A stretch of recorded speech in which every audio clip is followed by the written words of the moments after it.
Well, welcome everybody to our 2022 home tour lecture. I'm very excited to put this on today. My name is Chris Laws and I'm the Executive Director of Preservation Durham. This is my first home tour and I'm very anxious and eager to see everything get started. Today I woke up very excited, almost like Christmas. But I think we have a very good program here today. I do want to recognize some folks that helped put this on. Today's home tour lecture is brought to you by the Forest at Duke, and we would like to thank them for being such generous sponsors. They're actually our presenting sponsors for the entire home tour, and we can't thank them enough for their generous contribution. And we'd also like to recognize and thank our Preservation George Watts Hill Circle sponsors for this event, Acanthus Construction, Deborah and James Dobbins, and Urban Durham Realty. So thank you so much to all our generous sponsors and to everyone who signed up for the lecture, everybody who's bought tickets already for the tour. And the tickets are still available on sale. You can find them through our website, preservationdurham.org. Without further ado, I'm going to turn it over to our tour committee co-chair, Alice Sharp, who will then introduce our speaker. Okay, thank you, Chris. And thank you for all who are, I don't know what to say, tuning into this or watching. We certainly appreciate your support and hope to see you at the home tour this weekend. It is my distinct pleasure to present to you and introduce you to Alicia Hylton-Daniel, who will be our lecturer today. You know, sometimes it's said in life, just little things can totally turn the course of your life. And this is exactly what happened to Alicia after she had come to Durham and been here for several years from New York. She was a paralegal working to take the LSATs when she had a home fire. She had just purchased this new house, and the fireplace was the cause of a fire, and that began her interaction with insurance companies and contractors, and she just figured out there's got to be a better way to do this, and that began her search for a career that would combine her interest that came out of that fire, which was design and construction. So she then signed up to get a second degree in interior design and a minor in studio arts, and she was definitely on her way. She has worked for several design companies in Raleigh and in Durham, and from that, she was led to start her own construction and design company. She also, while she was working here in Durham, started the work to get her contractor's license. And she is a licensed general contractor. And she and her husband, Roger, after creating their own business, decided they wanted to design and build their own homes. And she has added to the housing stock here in Durham with several, actually a series of modernist homes. There are 4 of them, which she has numbered, and you can, if you go to her website, you can actually see them as well. Excuse me, she's also been featured several times on prominent magazines such as Dwell, and she was on the cover of our own magazine, Durham, for Art and Design. She has designed restaurants as well as homes.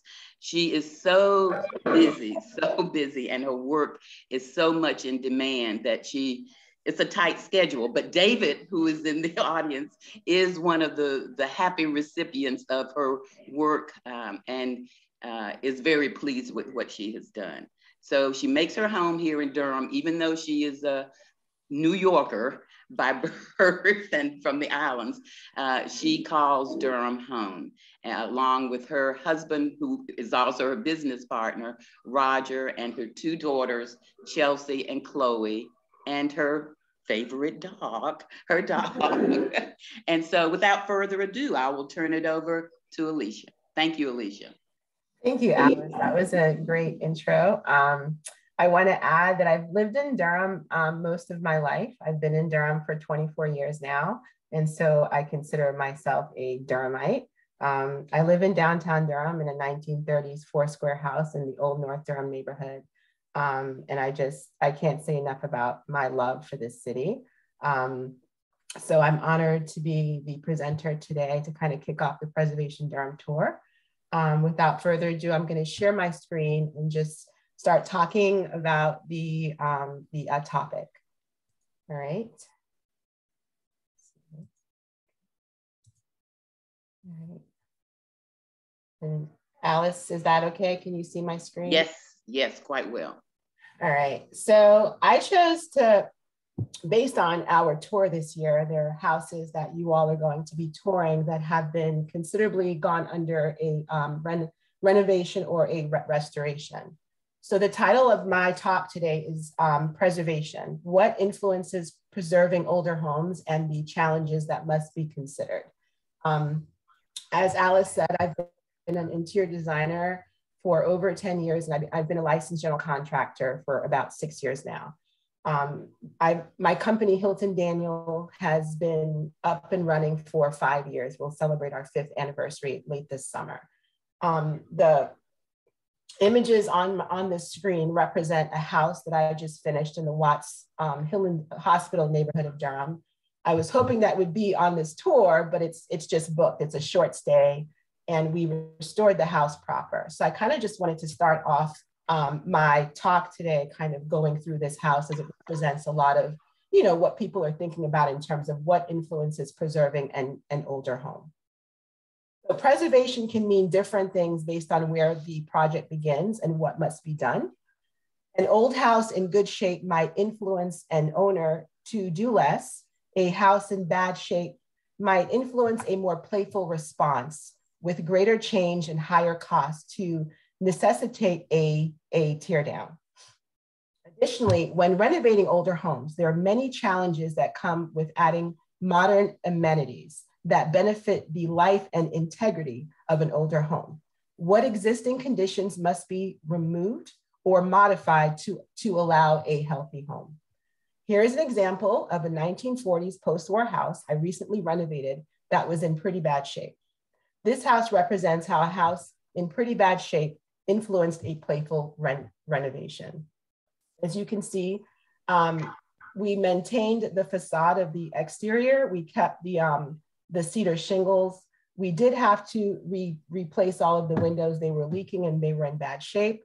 But we also made the house better. The windows that we replaced were qualified for historic tax credits. They're also double pane insulated glass. One of the things that I added to the house was I added this little portico. So now there's like a covering. So when it rains and you're trying to get into the house, you know, you're not trying to wrestle with your umbrella.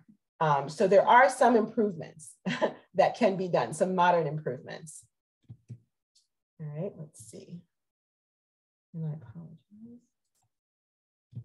All right, so the next slide just kind of gives you an idea of the existing demo plan as well as the new renovation plan. This house had an addition that was added in the 1970s where this red arrow is. It wasn't a great addition in terms of how it was built. The joists were spaced more than 16 inches apart.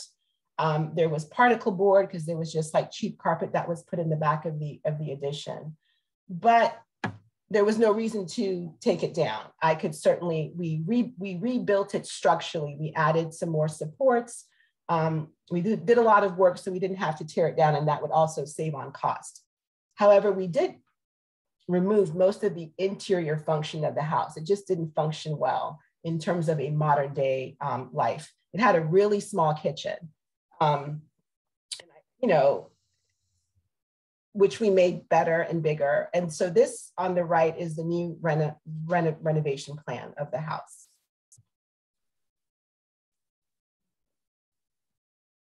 It is absolutely gorgeous and functional. Two things you don't get together sometimes. Yeah. So one of the things that was really impressive about this house was that it had a basement. And most of the basement was like on grade. So if we look at where these windows are in the existing plan, you could see that they had a den down there, And they also just had a lot of like utilities in the basement. It was in pretty bad shape. And I'll show some before pictures soon. But having this basement allowed the opportunity to get a third bedroom into the house and a full bathroom and a proper laundry room. This was the demo plan where I'm putting my cursor. Those were the stairs from the kitchen that led down to the basement. And the width of the stairs were, was less than, if it was 24 inches wide. So someone larger than myself would have a hard time walking down the stairs. The basement was sort of this like afterthought, which a lot of basements were. Okay. All right, so I'm starting in the basement. And so there were major moisture damage. There was mold, there was asbestos. There were just major issues at the basement level. The old windows were leaking. There was just like multiple problems. 1 second, sorry. The windows were leaking and they were cracked. They were inoperable. For the renovation, I chose to bare back the walls and expose the existing brick. A new concrete slab had to be poured to replace the existing, along with lots of engineering of the structure. The entire basement and crawl were completely redone and waterproofed, with all new windows throughout that qualify, as I said earlier, for historic tax credits. I chose an Art Nouveau style wallpaper to add a bit of fun, but to also play on what style of wallpaper and interiors would have been used in a house of this era. I paired the wallpaper with a modern style bed and lamps, as I believe that a home should have representation of good bits of the past coupled with present modern day amenities. Okay, this is also representative of the basement. So in the space plan, you saw that I added a full bathroom and the new stairs leading down to the basement that are generous 38 inches wide. This little office nook under the stairs, that built-in bookcase is where the existing stairs were. So that was the width of the existing stairs, and that's how much they came into the space. And so that the existing kitchen was like no bigger than like a modern day closet. Okay, we took advantage of the carport that was outside. It was at the new addition was above what they turned into a carport sometime in the late 70s. However, it was really low. So I just took advantage of paving that carport and turned it into like an outside, outdoor venue with some nice seating. So, the basement exemplifies repurposing a basement to meet modern day amenities. An additional window was added along with a full glass panel door at the bedroom to gain more daylight. The basement no longer feels like a cave and an afterthought. The next slide shows you the kitchen, the existing kitchen on the left and the new kitchen on the right.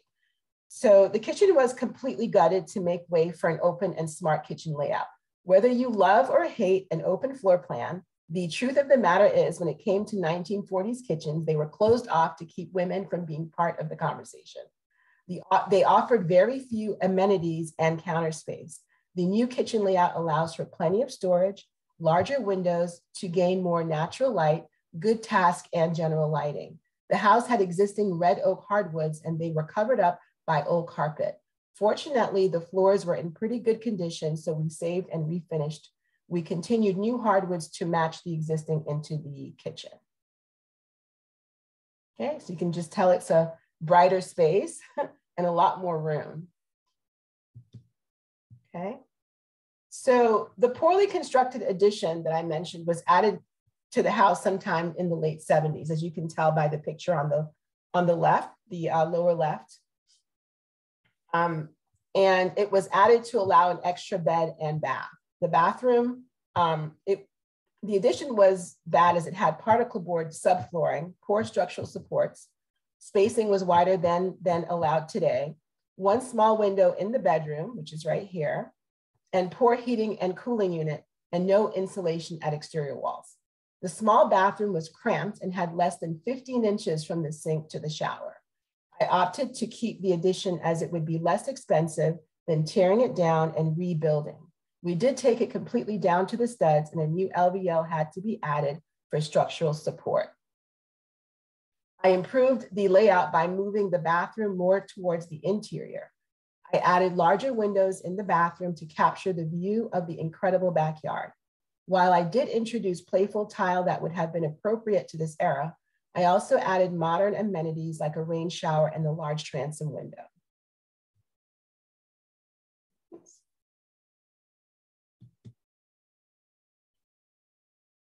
So I also repurposed some of the finishes in the house. I considered what existing interior finishes could be salvaged and repurposed. The house had pine panels in the formal rooms, as seen here on the left, that had been painted many times over. The exterior walls where the panels were also installed were not insulated, and the plan was to insulate all exterior and interior walls for best practices. I was not a fan of the crown molding, as the house has 8-foot ceilings, and the crown molding only emphasized the low ceiling height. We learned that the panels were less than 8 feet as they stopped at the crown and baseboards. I designed ways that the panels could be repurposed by dividing them at the built-in seat, which is right here, and creating chair rail height panels in one of the bedrooms. Panels were painted in saturated and bright colors that emphasized my design aesthetic. And I think it came out really well. All right. So one of the fun things that I did, if you remember the front view of the house, there's a skylight off to the left. So that was like a room, and Sally knows more about it because we did a history of the house. And it was a room where the youngest son slept. And I forgot to mention, which is really important, this house was always owned by one family for 3 generations. And so I am the second owner, of this house, which is very exciting. And so one of the things I wanted to do, I wanted to be very intentional with repurposing these rooms in a modern, just for like a modern use, or just to bring in more sunlight into the space. A lot of post-war houses just don't have a lot of windows. They were built, for the purpose of being affordable. However, this room allowed us to vault the ceiling and add some skylights. So it's a nice little kind of a little office den space with these 2 skylights that kind of flank the A-frame of the space. And this is how the room looked before. It was just a little small cramped room with lots of carpet and like these kind of, built-in furniture pieces. The image below showing that rot is the basement. There was asbestos tile, and there was just, back then there was just not the engineering that's done today in terms of waterproofing. So this entire slab was, it was broken up, it was demoed, and it was re-poured, and we completely water sealed the entire basement. That's a photo of the existing stairs that led you down into the basement. And this picture on the right is pretty much what this rotted wall once was. And so now that's all, that's all been fixed, and, that concrete floor has been re-poured, and there's that, clear glass panel door letting in more natural light into the space. Okay. To kind of go back. Sorry. Let's see if I can go back. All right. So before I get to that slide, I wanted to just talk a little bit more that, I'm going to talk about tear downs next. And I just wanted to emphasize that the house that I just showed, the 1940s house, did not warrant a tear down. But it is important to note that the price per square foot ended up costing more than constructing a new build that would have had the same or better amenities, to include a taller height on-grade basement, flushed floor joists. So one of the things that I had to just kind of accept was that I couldn't get the house perfectly flushed. It was not a new construction house. I did rebuild as much of the floor joist as I could, but I also didn't want to, I wanted to save as much as the original hardwood floors as possible, and also keep the integrity of the build of the existing house. And so I just wanted to also add that there are advantages to building new. While I will agree that many new homes lack craftsmanship, most are built with superior engineering that were not yet available to older homes. Things like waterproofing, insulation, insulated windows, house wraps, and TPO membranes for low sloping roofs were not available in most old home construction. In the South, older houses with crawl spaces tend to be problematic, as some were built too low, which don't meet the current height standards for installing HVAC units, running duct, or even plumbing. Low crawl spaces can also cause moisture issues that can lead to mold down the road. Preservation can be a heated topic that often becomes political. The people pushing for preservation often do not work in the design and construction industry and often have a false or romantic argument on why a house that's had a house fire, a missing roof, or is packed filled with mold should be worth saving. And that brings us to our next slide, which shows a house that's on fire or had a fire, and one that was packed full of mold. So the house on the left is a recent listing. I think that's what's most troubling and insulting about this listing is that we can all see that the house has major damage due to what appears to be a fire and has also been exposed to lots of water damage as a result of putting out the fire and leaving the structure uncovered. I would also think the house has mold, yet the seller/agent has listed the square footage of the unrepairable home along with the number of beds and baths, which if you look at the listing, they literally listed as a 3-1 house. Pretty much you are paying for the lot and add more to your purchase price or add insult to injury, right? You're also having to remove this house from the lot, which is very expensive. Not only would you have to remove the house from the lot, but any contaminated soil along with the cost of an environmental and or geotechnical engineer would have to be involved, okay? The house on the right is a house that I purchased when I first started, or the year before I started Hylton-Daniel. So I'd say probably 6 or 7 years ago, I purchased this house back in 2015, I believe. The owner had died 10 years prior. So the house was an auction. I was able to get the house from the actual person that the house was willed to. So it was a good story. It came out of auction and that person ended up making a profit off of the sale of this house. However, it was abandoned for 10 full years. The utilities were shut off and there was a refrigerator that had food in it for 10 years in the house. The interior of the house was damp and moldy. It was raining in the house. There was carpet in the house. It was just a really bad story. This house was beyond saving and it was a health hazard. And it was not a pretty house. It was pieced together with what the builder could salvage. Okay, so the new construction of the house makes no apologies of being modern. I maintained the width of the house and kept the new build 1 story. I was able to set the new house back an additional 25 feet as the existing house was too close to the road. By tucking back the house, it allowed for a parking pad and privacy for its new owners.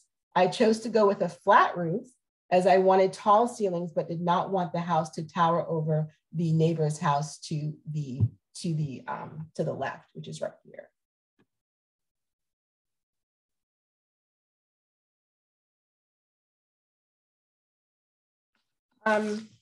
Just making sure I didn't miss something. But anyway, I offered these examples of houses that are pretty much impossible to restore. And if restored, we must ask ourselves, was it worth the asking price?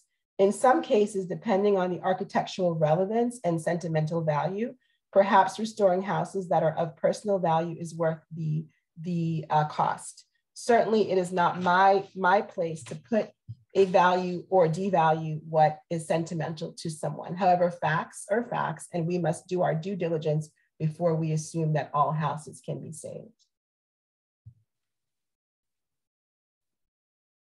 All right, so this is a house I'm currently working on. My client bought this house maybe about 2 years ago. I call this house good from far, but far from good. For many reasons. So at first glance, the house appears to be structurally sound, but has suffered some neglect. A closer view reveals that there are significant structural issues that were either never addressed or addressed poorly. So just, I'm sure many people have, if you live in Durham, if you're downtown and in the Trinity Park neighborhood, you've probably driven by this house a million times. And at one point you would see there would be furniture outside or mattresses on the porch. And finally the house went for sale. It's, had a huge asking price, and then it came down considerably, but it still had a pretty big price tag on it. So my client purchased the house. She's relocating here from New York. And, let's just kind of take a look. I will tell you that the home inspection report that was done on this house was like a 150-page novel. It's one of the biggest and largest inspection reports I've ever read through. So just here is just a glimpse of just some of the issues with the house. The soffits and the fascia boards have significant rot. The stucco facade has suffered major water damage and is falling off during new framing of the interior. So literally we're upstairs framing the second floor, and all of this stucco, it just keeps falling off. And all the windows have major water damage and are rotted. They're also not working, so they're not operable. So the major issues of this house have to do with the structural integrity as it relates to the piers in the basement and the crawl space. When we first started doing our due diligence of the house, and we took a laser and started at the front and pulled the laser all the way to the back of the house, there was a difference of over 6 inches in terms of the house being unleveled. We then discovered, as through the home inspection, as well as just further review of the house, that the dry stack blocks were added over time as a quick fix. There are just many piers missing, or they're, at least 8 inches or more from the floor joist above.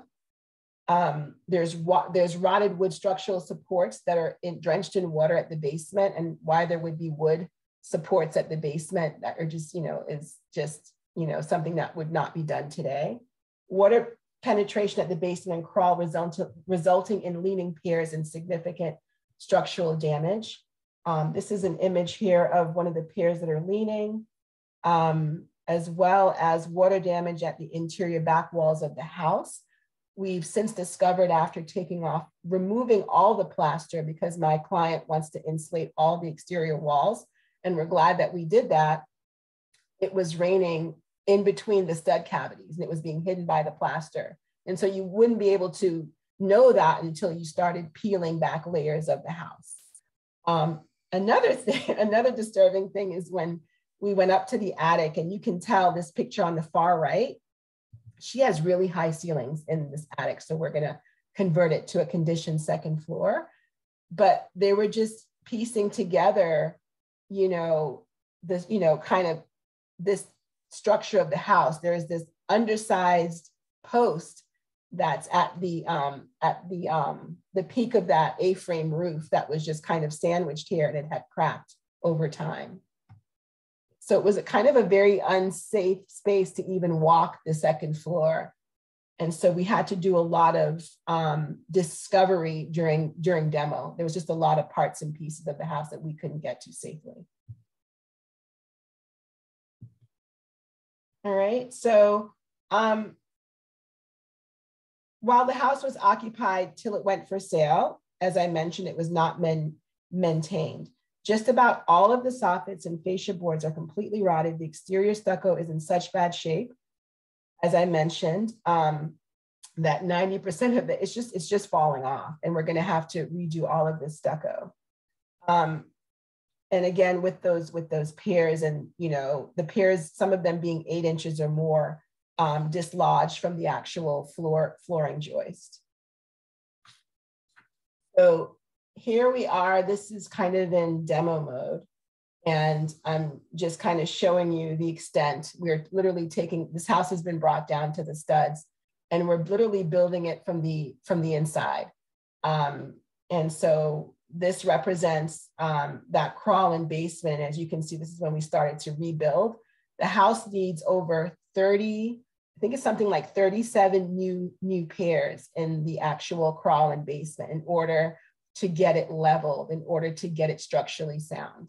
And this picture on the right represents the new piers that we've built, as well as the picture below. The picture to the right are all the new floor joists that we've built. So I'm just going to play this video. It's a silent video, but just so you can kind of do a fly through with the house and kind of get an idea of how much work we are doing. And this will probably be an 18-month renovation. Over here.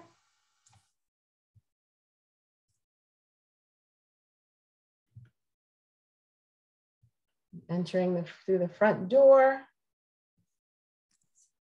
You're not seeing it? No, we're not seeing that. Okay, I don't know what I did. So you just need to reshare your screen and have it that application. All right, hang on 1 second. We love the technology. Chris, we're so happy to have you. All right, so let me pause it. And I put it here. So maybe I'll stop share and then I'll share screen. And there it is. Right? Mm-hmm. Okay. All right, so here we're entering through the front door. Sorry for my shaky camera. I was trying not to trip over all of the materials outside. So as you can see, we've completely brought the house down to the studs. Wow. Those light color studs everything's brand new, just about. I have kept the front room intact in terms of the floors and the fireplace.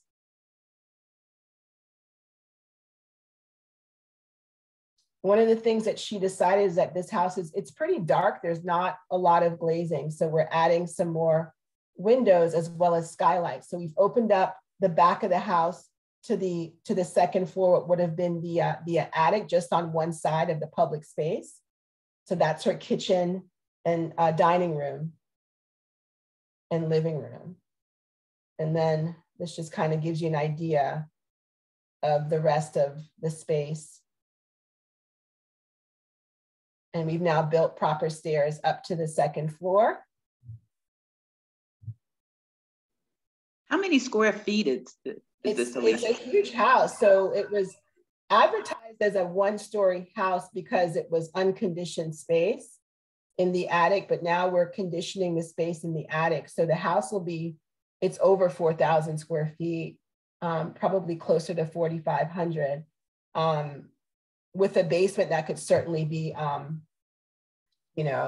turned into a, she won't do it for this project, but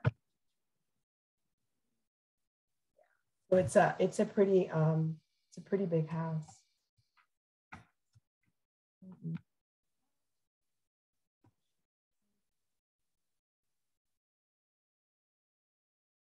All right. So this is probably the largest client renovation that I've done. And so, it's exciting along the way just to kind of follow, obviously, always learning, because older houses are not all built the same. Plaster is applied in various ways, or, today you have headers over windows, back then, maybe not so much. So it's an exciting journey, and, it'll definitely be about an 18-month process. So go to the next slide. All right.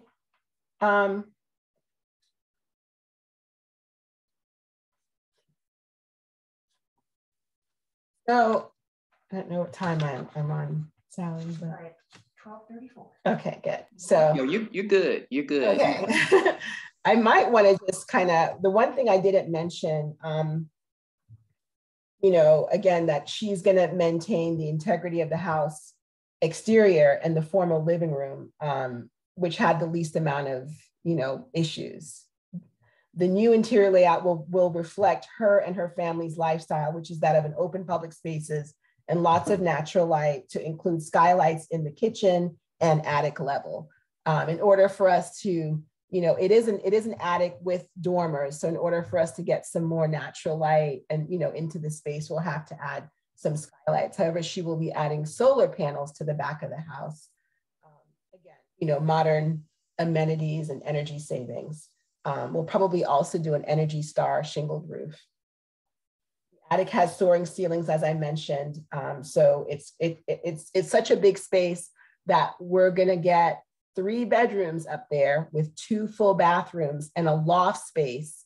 And there's still a little other room that she's gonna have as a music room for her kids. And so hopefully it'll make preservation's tour soon, or as soon as it's completed. All right. So I wanted to end my talk, which is with the shed, my client David Dodson shed, which I call less is more. So this is a shed that we turned into an annex for my lovely client, David. He retired from his position during the midst of the pandemic. His small house did not offer an area for him to call his office on the main floor. He had a shed that was just collecting stuff. And imagine the possibilities of turning his unused space into his home office. So this is the existing structure, what was there before. And these are just, drawings that I developed into for David's annex. So I'm also going to play a video. I'm hoping that you'll hear the video. It's pretty low, but if not, I think you'll get the gist of it. So I'm going to go ahead, and I might have to stop share again, but we'll see. Yeah.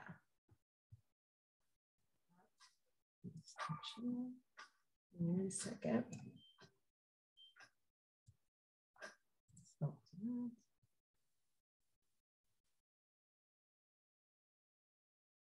Oh.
Now, obviously, what we saw, that was the before, and this is the after. This is the after, yeah.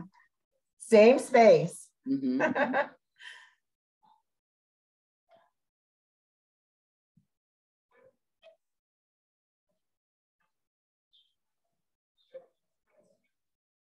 We were 90% done. We were just waiting on like quartz countertops and the COVID delays. Yeah.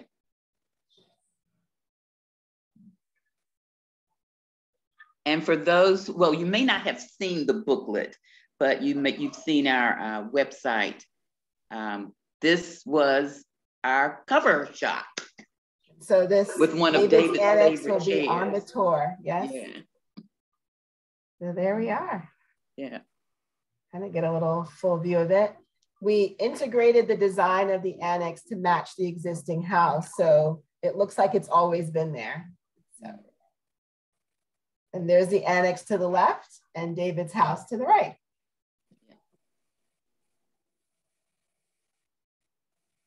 There's a split system off the back of the house for heating and cooling.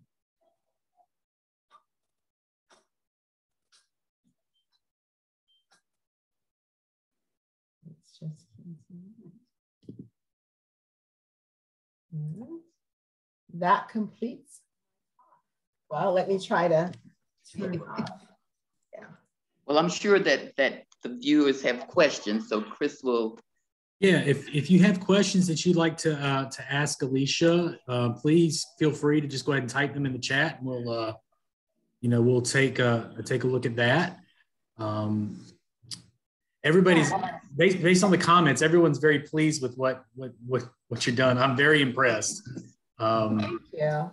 I do. I would like to know. Obviously, buildings in the past didn't have the same codes and materials and stuff. So, what are the challenges of modernizing the interior of a house? Is that something that is super specialized, or if you just want to talk about that for just a yeah, I think it's based on the client's needs.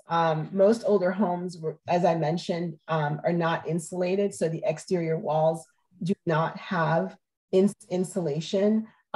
So that could be problematic in terms of heating and cooling, energy savings, your light bill, right? I mean your bill for your utilities bill, as well as windows, right? Like everyone loves wavy glass windows and they're gorgeous, and those windows can be restored, but they tend to be pretty expensive. We're at a time now where finding people that specialize in restoring windows, those numbers are like dwindling.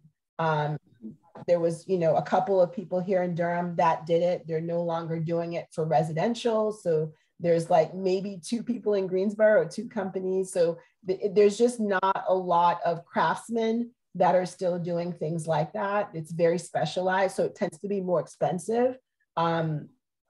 Plaster walls, recreating that. I mean, there are things that you can do. There's special paints that you can do to sheetrock to make it look like, like a lime wash. There are things that you can do to get that same look. But if you want authentic plaster and you want to insulate those walls, then it just, it's finding that right craftsman and being able to afford that price point as well.